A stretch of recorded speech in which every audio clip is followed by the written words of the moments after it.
What's up, everyone? Welcome back to my channel and another episode of Weekend Watch, where I'm giving you all the latest box office news and updates. So we all knew that No Time to Die was going to end up being #1 at the box office. That was not the question. The big question was, how much money was James Bond going to actually bring in? Now, industry insiders were projecting an opening weekend for No Time to Die between 60 to 70 million. Still not beating out Venom 2, but a lot of people were holding out.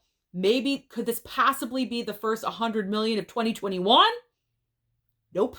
Did not happen by a long shot. It actually fell below industry projections. No Time to Die did open at #1, but to only $56 million. Now, that's not exactly the most horrible thing in the world, but it's really not up to the standards of this franchise. So what happened? As usual, I have my theories of what is going on. Theory number 1, this franchise caters to a specific demographic.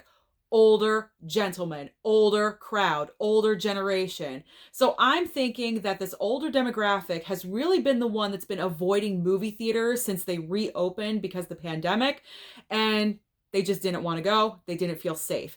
That combined with the almost 3-hour runtime. You heard me. No Time to Die is almost 3 hours long. It's actually 2 hours and 43 minutes. But if you combine that with previews, trailers, getting to the theater, it's like a 4-hour outing that you're doing just to go and see a movie.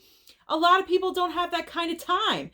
And then also, because of the 3-hour runtime, it being longer, you have less showings in the actual movie theater. Instead of 4 showings a day, maybe 3 showings a day. So that was definitely a factor. All of these combined made No Time to Die's opening weekend a little bit less than what we wanted. But it was good to see No Time to Die. I went and saw it. It was a great experience. Maybe I think differently because it's actually my first James Bond that I've ever seen. But I enjoyed myself. As a moviegoer, I had a great time, especially because I was with my father. So we had a great bonding moment. But let's move on to what else is in the top 5. Number 2, as we all know, Venom 2 did drop from 1 to 2, but it still brought in a decent amount of money considering. It fell about 65% from last weekend, but it still brought in $32 million. And I am going to note that worldwide, Venom is up to $185 million. That is insane. That's insane considering it's only been out for about, 2 weeks now? So that's an awesome thing. And they're loving. Overseas, they're loving Venom 2. They are eating it up. So I'm really curious to see at the end of its run what the worldwide total is going to be for Venom 2. In the 3rd spot, holding up pretty well considering 2 other powerhouses dominated and took away all of the money at the box office. The Addams Family 2 brought in another $10 million. In the 4th and 5th spot, we have Shang-Chi with $4 million, and worldwide, to note, $400 million. Unfortunately, not so well. In the 5th spot is Many Saints of Newark with $1.4 million. How very disappointing is that? And Disney, we always have to have some Disney news. Disney is the big winner of 2021 because it officially is the #1 studio to cross over 2 billion with a B, in global box office in 2021 due to all of the success of these movies: Shang-Chi, Black Widow, Cruella, Free Guy, Jungle Cruise, Raya and the Last Dragon, and Soul. So congratulations to Disney. You still maintain to be that powerhouse that we all know that you love to be. So what is opening up new at the box office this coming weekend? Unless you're living under a rock, you know what it is. It is October. It's Halloween time. It's Halloween Kills, baby. We've been waiting for this movie for so long. The follow-up to the great Halloween 2018, I love that movie, is finally here. So Halloween Kills is opening. Same day and date release.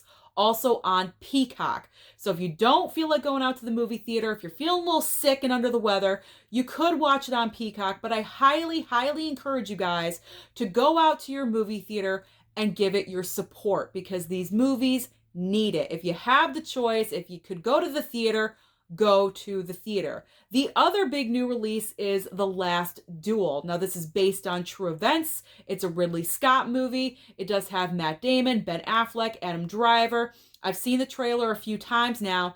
It's looking pretty good, I do have to say. I'm not sure if I'm going to see it right away. Maybe I'll get to it. I'm not sure, but put it on your list. I'm sure it's pretty good. It's got to be good. It's Ridley Scott and Adam Driver. I'll probably go and see it. All right, but if you cannot get out to the theater and you're staying at home this weekend, don't worry. This weekend is so stacked, or I should say this week is so stacked with new releases. It's like every streaming service got together and said, okay, let's give them everything we have in the middle of October. Let's start with Netflix, as we usually do. Netflix, we have season 3 of You. I absolutely love that show, so I definitely will be watching. And then on Tuesday, we have season 3 as well of The Movies That Made Us. I love behind the scenes, and I recently discovered this, so I'm really happy that we're doing another season. And I believe it's all Halloween-centric focused movies, so that should be pretty interesting. Over on HBO Max on Sunday is the season 3 premiere of Succession. I've not seen the show. However, a lot of people rave about it. I know it's been winning a lot of awards lately. So if you're into Succession, it's coming back on Sunday. Now, over on Hulu, we have a series premiere called Dope Sick on Wednesday, and that is starring Michael Keaton. So it's got to be pretty good. Michael Keaton, I enjoy him. Now, over on Amazon Prime, I ain't done yet. Over on Amazon Prime, we have the series premiere. Yes, they rebooted I Know What You Did Last Summer. I don't know if it's going to be any good or not. I have no idea, but we can all be optimistic about it. Now, as I mentioned, on Peacock is Halloween Kills. And then finally, this is not a streaming service, but I wanted to note it because it is October, it's Halloween. Chucky is back.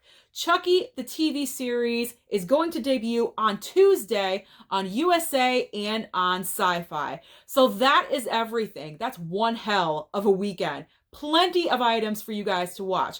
Let me know down below, what do you plan on watching this weekend? Are you going to the theater to see Michael Myers go at it again? What are you streaming at home? Don't forget to like and subscribe down below, and I'll see you next time.